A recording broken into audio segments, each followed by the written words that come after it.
আমাদের বিয়ে, আমাদের সব কিছু কিন্তু হয়েছে তার ডিভোর্সের পরে।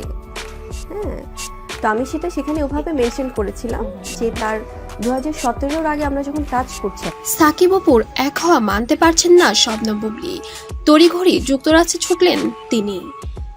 এবার সুপারস্টার সাকিব খানকে কেন্দ্র করে যেন সমালোচনার ঝড় উঠেই চলেছে, যেটা থামার কোনো নামই নেই ইদানিং।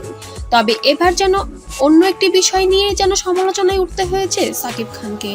ইতিমধ্যে আপনারা সবাই জানতে পেরেছেন দরদ ছবিটি মুক্তি পাবে। দুলুমিয়া হয়ে আসছে আমাদের সুপারস্টার সাকিব খান। এর মধ্যেই অপু বিশ্বাসকে নিয়ে কিছু ব্যক্তিগত কাজে যুক্তরাষ্ট্রে যাওয়াতে এবার ক্ষুব্ধ হলেন শবনম ইয়াসমিন বুবলি।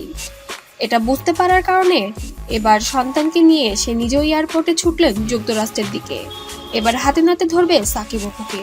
আসলে এখানে হাতে নাতে ধরার কিছু নেই, এটা তো সবাই জানে সাকিব অপু সংসার করছে এবং সন্তানকে যুক্তরাষ্ট্রে পড়ানোর জন্য সেখানে সিটিজেনশিপ নেওয়া হয়েছে এবং সেখানে একটি অ্যাপার্টমেন্ট নেওয়ার জন্য কিছু ব্যক্তিগত কাজ ছিল এবং কিছু অফিস আদালতের কিছু ডকুমেন্ট ক্লিয়ার করার জন্য তাদের দুজনকে একসঙ্গে যেতে হয়েছে। কেন শবনম ইয়াসমিন বুবলি এটি স্বাভাবিকভাবে না নিয়ে সে এতটা রিয়্যাক্ট করে এবার যুক্তরাষ্ট্রের দিকে পথ পাড়ি দিচ্ছেন? অবশ্যই আপনাদের মূল্যবান কমেন্টটি অবশ্যই জানাবেন যে শবনম ইয়াসমিন বুবলি কেন এই কাজটি করতে যাচ্ছে এবং এটি সঠিক কিনা অবশ্যই জানাবেন এবং লাইক দিয়ে পাশে থাকবেন।